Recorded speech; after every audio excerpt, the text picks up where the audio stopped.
नमस्कार, मेरा नाम विकास कुमार है। मैं आपका फैकल्टी हूँ इलेक्ट्रिकल इंजीनियरिंग का। आज हम लोग कुछ बेसिक कंसेप्ट ऑफ नेटवर्क देखेंगे। Basic concept of network. Network होता क्या है? नेटवर्क होता है, जैसे मान लीजिए आप एक आदमी से मिले, फिर कोई दूसरे आदमी से मिला, फिर कोई तीसरे आदमी से मिला, ऐसे करके नेटवर्क बनाता है। उसी तरह इलेक्ट्रिकल में क्या होता है? इलेक्ट्रिकल में भी नेटवर्क होता है। ठीक है, इलेक्ट्रिकल में नेटवर्क होता है। तो बेसिक ऑफ नेटवर्क में क्या क्या है? सबसे पहले कंपोनेंट ऑफ नेटवर्क। नेटवर्क में क्या क्या चीज रहता है? जैसे इलेक्ट्रिकल नेटवर्क्स है, उसमें क्या क्या कंपोनेंट है? तो कंपोनेंट होता है, पहला होता है रजिस्टर। रजिस्टर क्या होता है? प्रतिरोधक। जैसे आप लोग को पढ़ने का मन नहीं करता होगा, तो उसको बोलते हैं पढ़ने में बाधा डाल रहा है, प्रतिरोध कर रहा है। उसी तरह से करंट जब एक तार में, एक वायर में करंट जब फ्लो करना चाहता है, तो रजिस्टर क्या करता है कि उसको प्रतिरोध करता है, उसको फ्लो नहीं होने देता है। जैसे मान लीजिए एक पाइप है, पाइप को आप नल में लगा दिए हैं, और जब नल को खोलिएगा और पाइप का आगे वाला मुंह को आप बंद कर दीजिएगा, तो क्या होगा? आप प्रतिरोध कर रहे हैं, आप पानी को बाहर नहीं जाने दे रहे हैं। उसी तरह अगर एक तार है, अगर एक वायर है, इससे अगर करंट फ्लो करना चाहता है, तो रजिस्टर क्या करता है? इससे करंट फ्लो नहीं होने देता है। ठीक है, करंट फ्लो क्या होता है? Current is equal to, current को हम लोग रिप्रेजेंट करते हैं आई से रिप्रेजेंट करते हैं करंट को। करंट इज इक्वल टू क्या होता है? dq by dt। अब ये dq बाई dt क्या है? dq है क्या? Change in charge. ठीक है, और dt है चेंज इन टाइम। ठीक है, change in charge divided by change in time, ये होता है dq बाई dt। ठीक है, ये होता है करंट। ठीक है, q क्या होता है? चार्ज। q को क्या चीज से रिप्रेजेंट करते हैं? कूलम एक साइंटिस्ट है, कूलम से रिप्रेजेंट करते हैं चार्ज को। t क्या है? टाइम, इसको रिप्रेजेंट करते हैं सेकंड से। ठीक है, करंट I क्या है? करंट, इसको रिप्रेजेंट करते हैं एम्पियर से। ठीक है, ये है आपका चार्ज, ये है आप कूलम है, ये कूलम, ये है आपका टाइम सेकंड में, और ये है एम्पियर। ठीक है, तो यहां से करंट इज इक्वल टू क्या लिख सकते हैं? Current is equal to I is equal to dq by dt। अगर यूनिट में देखें, यूनिट इसका क्या होगा? तो इसका यूनिट है एम्पियर, इसका यूनिट है कूलम, और इसका यूनिट है सेकेंड। तो 1 ampere is equal to 1 coulomb per second लिख सकते हैं। ठीक है, 1 ampere is equal to 1 coulomb per second. ठीक है, तो ये हम लोग करंट के बारे में जाने। करंट क्या होता है? जैसे कि मान लीजिए ये एरिया है, क्रॉस सेक्शन एरिया, यहां से कितना चार्ज निकला, इस सरफेस से कितना चार्ज निकला, change in charge by change in time. ठीक है, चार्ज देखेंगे कितना निकला और कितने टाइम में निकला। ठीक है, तो क्या होता क्या है कि एक तार है, एक वायर है। ठीक है, मान लीजिए ये एक तार है, तो इसमें से जब करंट जाने लगा, तो कहीं पे टकराया तो इधर चला गया, फिर यहां पे टकराया, फिर इधर चला गया, फिर यहां पे टकराया, इधर चला गया, फिर यहां पे इधर चला गया। ऐसे करके करंट अंदर में किसी तार में ऐसे गया। ठीक है, तो इसीलिए रजिस्टर का जो सिंबल है वो कैसा बनाते हैं हम लोग? सिंबल इसका कैसा बनाते हैं? सिंबल हम लोग इसका ऐसा बनाते हैं, कुछ इस तरह से। ठीक है, यह है रेजिस्टेंस का सिंबल। और इसको मापते कैसे हैं? रजिस्टर को मापते हैं ओम में, ओम। उसको हम लोग ऐसे लिखते हैं, ऐसे ओम में नापते हैं, ठीक है। तो यह है रजिस्टर। रजिस्टर के बारे में हम लोग जाने क्या, इसका सिंबल क्या होता है, इसका यूनिट क्या होता है, ओम होता है, ठीक है। करंट के बारे में जाने, करंट क्या होता है, dq by dt, change in charge divided by change in time. Charge coulomb में रिप्रेजेंट होता है, टी टाइम सेकंड में, और करंट एम्पियर में होता है, ठीक है। इसके बाद हम लोग देखेंगे Ohm's law. Ohm's law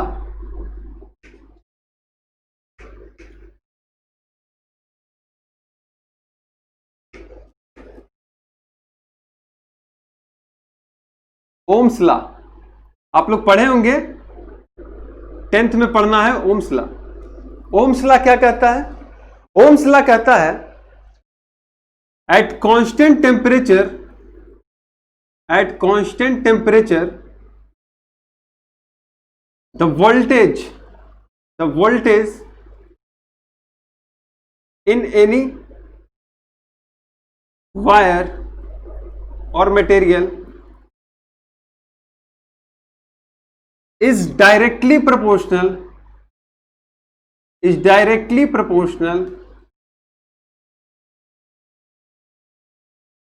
to the current passing through it.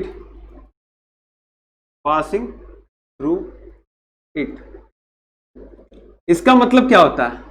इसका मतलब यह है कांस्टेंट टेम्परेचर, मतलब टेम्परेचर जो यहां का तापमान है वो नहीं बदलना चाहिए, सबसे पहला कंडीशन है। क्योंकि अगर तापमान बदलेगा तो सारा चीज बदल जाएगा, तो तापमान नहीं बदलना चाहिए। क्या हो रहा है,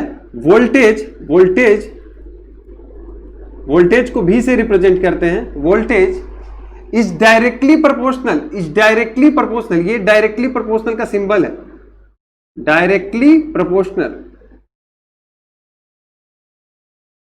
टू द करंट, ठीक है। इसका मतलब क्या है? इसका मतलब ओम्स ने क्या किया, एक तार लिया, एक वायर लिया।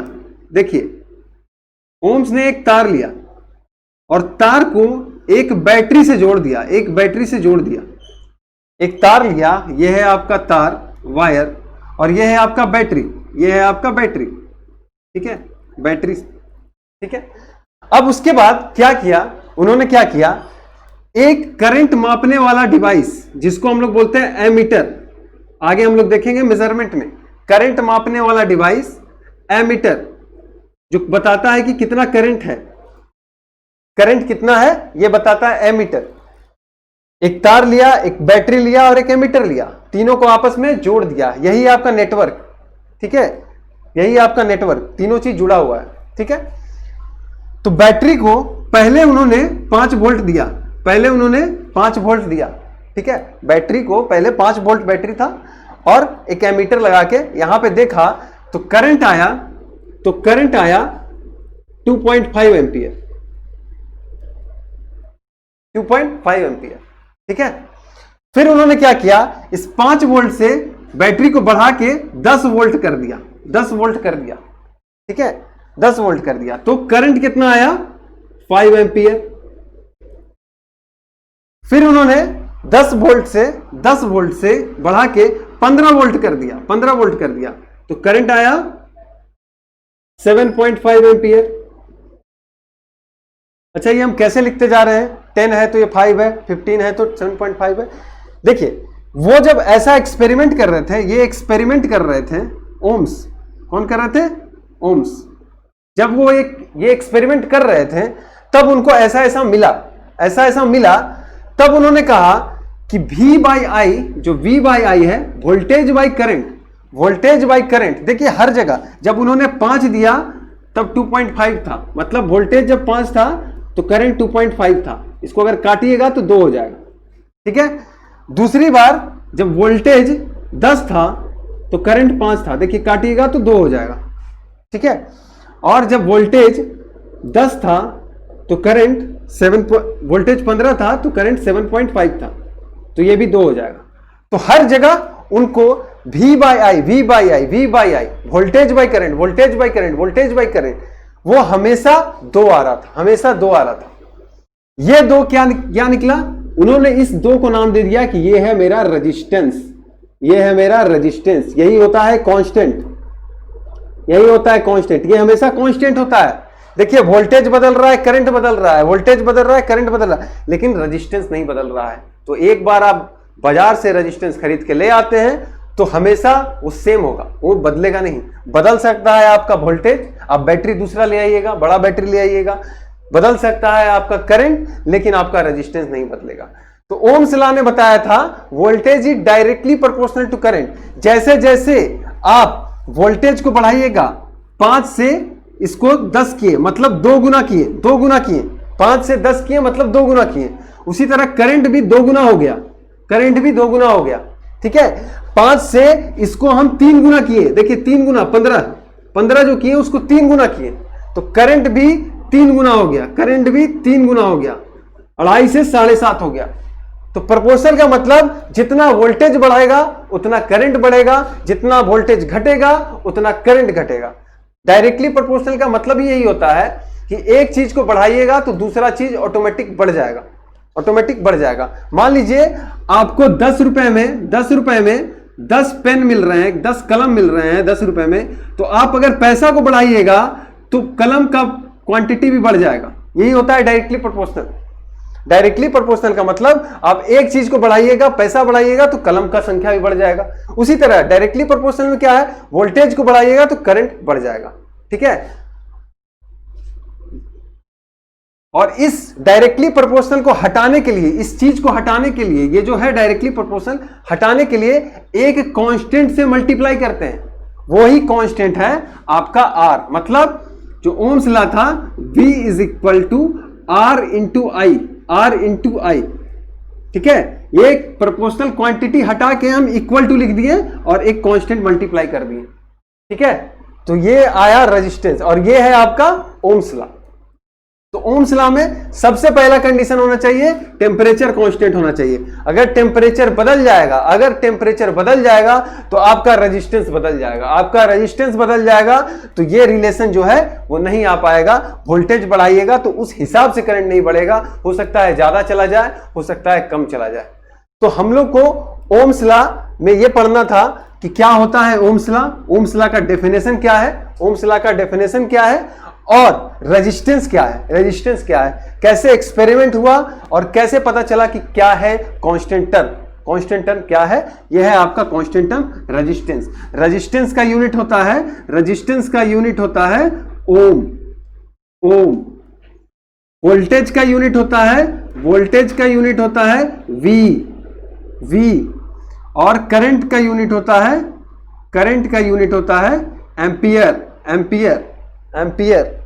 तो क्या लिख सकते हैं यहां पे यूनिट, यूनिट से अगर हम कंपेयर करें, इसका V हो जाएगा, इसका ओम हो जाएगा और इसका क्या हो जाएगा एम्पियर, ये हो जाएगा यूनिट, ठीक है। ये आपका यूनिट हो जाएगा, ठीक है। Volt is equal to ampere into ohm, ये हो जाएगा यूनिट। तो ये है कुछ बेसिक कंसेप्ट नेटवर्क के बारे में।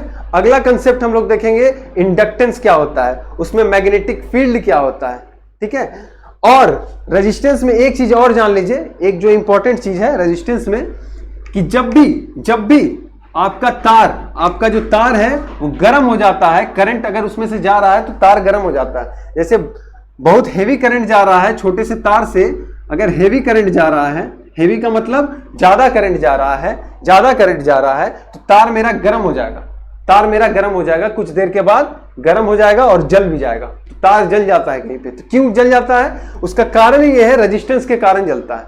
क्या होता है रेजिस्टेंस के कारण, कैसे जलता है, तो जैसे इसमें करंट फ्लो करता है, जैसे इसमें करंट फ्लो करता है, ये प्रतिरोध कर रहा है, ये तो उसको जाने से रोक रहा है, लेकिन ये करंट जो है जबरदस्ती जा रहा है, जबरदस्ती जा रहा है, तो कुछ ना कुछ लॉस होगा, उसको बोलते हैं हम लोग heating loss, heating loss, heating loss. ये क्या होता है, हीटिंग लॉस बराबर होता है I square R into T. मतलब इसमें हम लोग देखेंगे कि करंट कितना है, रेजिस्टेंस कितना है और टाइम कितना है। अगर ये तीनों चीज पता चल जाएगा तो हीटिंग लॉस निकाल सकते हैं। इसका यूनिट होता है जूल, इसका यूनिट होता है जूल, ठीक है। एक्चुअली ये होता है पावर इनटू टाइम, ये पावर है, ये पावर लॉस है। इसको हम लोग पूरा डिटेल में देखेंगे। हम एक थोड़ा सा बता दिए इस जानकारी के लिए कि हीटिंग लॉस जो होता है वो I square R into T, I square R into T, इतना होता है हीटिंग लॉस, ठीक है। तो कुछ बेसिक कंसेप्ट हम लोग नेटवर्क का जाने हैं और इसके बाद हम लोग और भी कुछ बेसिक कंसेप्ट जानेंगे। जैसे इसमें हम लोग रेजिस्टेंस के बारे में जाने, ओम्स लॉ के बारे में जाने, और इसके बाद हम लोग इंडक्टेंस जानेंगे, कैपेसिटेंस जानेंगे, वो सारा चीज जानेंगे। फिर सोर्स भी जानेंगे, एसी क्या होता है, डीसी क्या होता है, तो और कुछ आगे हम लोग जानेंगे। मिलते हैं नेक्स्ट वीडियो में। धन्यवाद।